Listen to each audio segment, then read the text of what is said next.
No módulo 4 de redes, vamos abordar o desenvolvimento de páginas web estáticas. Embora hoje em dia os sites sejam, na generalidade, dinâmicos, é necessário compreender as tecnologias que permitem apresentar, formatar e interagir com páginas web. Vamos começar então por ver os apontamentos da disciplina que vocês encontram aqui. Já agora eu posso apresentar. Os apontamentos estão aqui, ok? Estes são os apontamentos completos, embora depois tenhamos outros parciais espalhados ao longo da página do Moodle.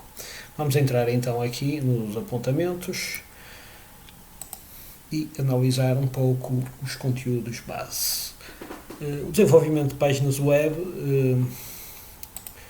começou com uma tecnologia chamada HTML há muitos anos. Esta tecnologia foi sendo desenvolvida até aos dias de hoje e foram acrescentadas outras tecnologias à stack de desenvolvimento de páginas web. Ou seja, hoje em dia num ambiente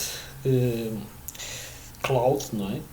Aquilo que nós temos é, digamos, um conjunto de funcionalidades disponíveis dentro dos browsers, dentro da web, que se equipara àquilo que nós teríamos há 10 anos atrás em ambientes de desktop, em sistemas operativos de desktop, como o Windows e o Linux. Vamos então dar aqui uma vista de olhos a um bocadinho sobre o HTML e a sua história, não é? Portanto, aquilo que nós sabemos é que, digamos, o HTML é uma linguagem de marcação, que isso quer dizer, HTML quer dizer Hypertext Markup Language, ou seja, é uma linguagem de marcação em que eu marco e identifico campos de informação. Atualmente, o HTML, há quem o refira como HTML5, na realidade nós deveremos designá-lo apenas por HTML. Ou seja, até há cerca de 10 anos atrás o HTML tinha versões, a última versão conhecida era o HTML4.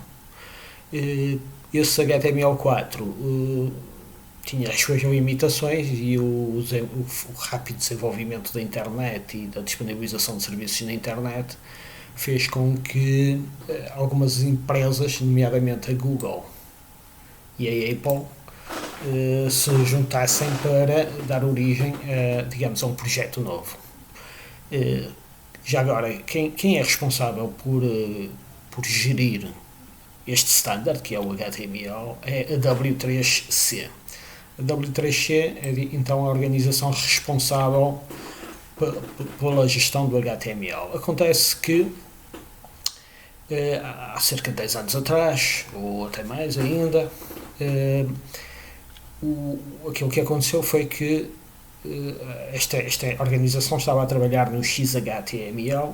Basicamente, o XHTML, o que é HTML, só que especificado em XML, ou seja, utilizando uma sintaxe XML. Nessa mesma altura, a W3C estava a trabalhar numa nova tecnologia que era completamente incompatível com o HTML que existia até esse momento, nomeadamente o HTML 4.0, e aquilo que aconteceu foi então que várias empresas, entre as quais a Apple, a Mozilla, a Opera, como nós já vimos ao bocado a Google, não é?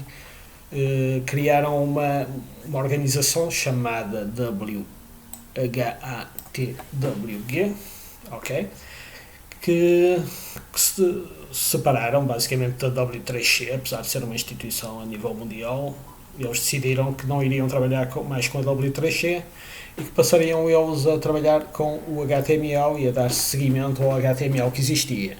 Nessa altura, eles definiram que o HTML deixava de ter versões, passava a ser só HTML e passaria a ir sendo desenvolvido um pouco à imagem daquilo que acontece com o software livre, nomeadamente o Linux. Ou seja, iriam sendo introduzidas várias novidades beta, que depois passariam a standard caso se verificasse, se chegasse à conclusão que essas que essas novas tecnologias faziam parte daquilo que se pretendia para o ecossistema do HTML.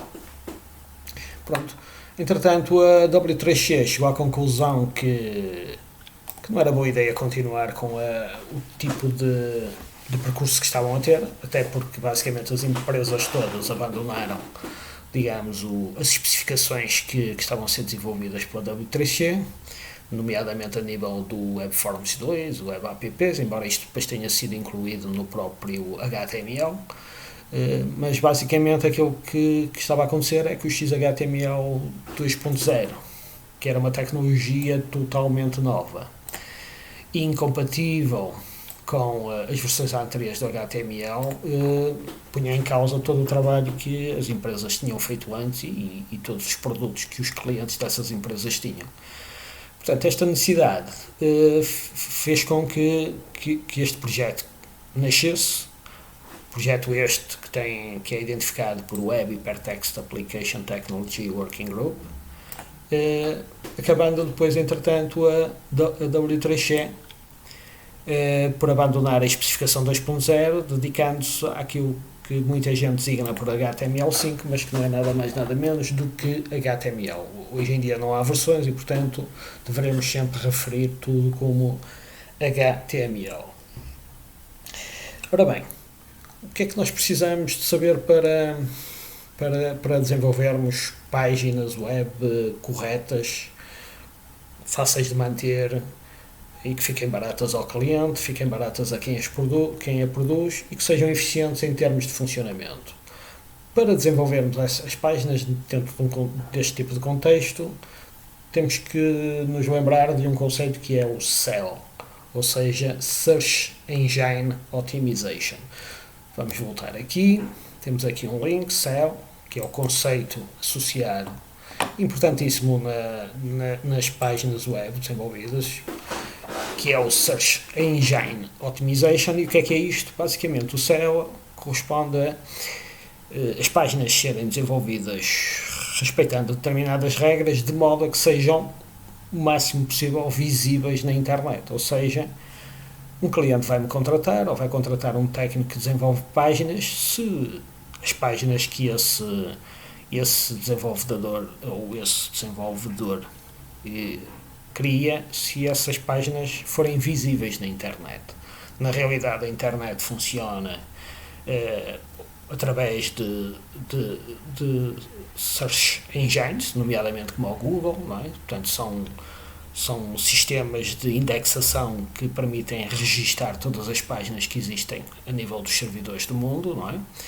E para que as páginas apareçam nesses servidores de pesquisa é necessário que elas obedeçam a determinadas regras e que sejam otimizadas para determinadas regras que correspondem a, digamos, à classificação ou que permitem uma boa classificação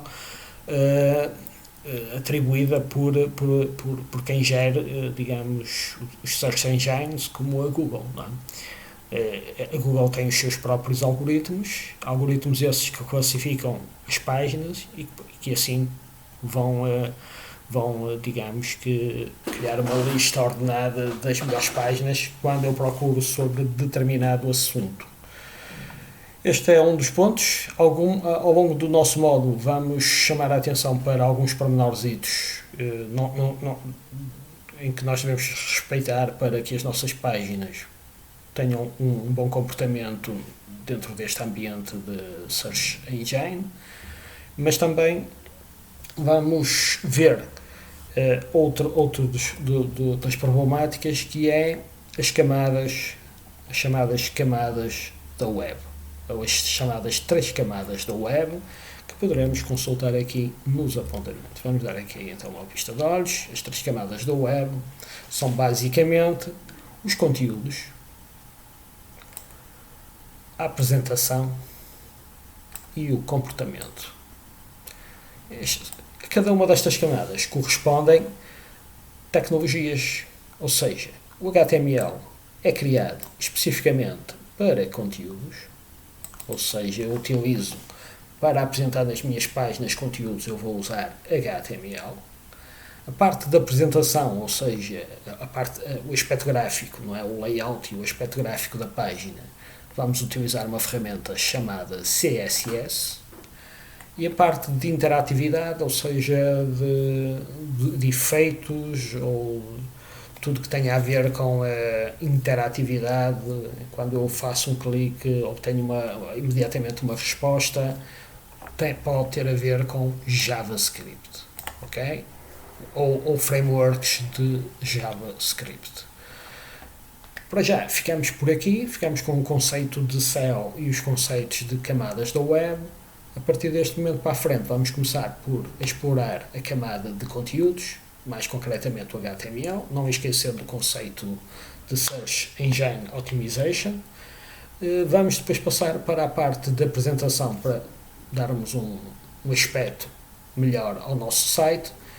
E em termos de comportamento, não teremos muito tempo para entrar nesse assunto, mas mais tarde, em próximos módulos, poderemos ter acesso a esse tipo de tecnologia.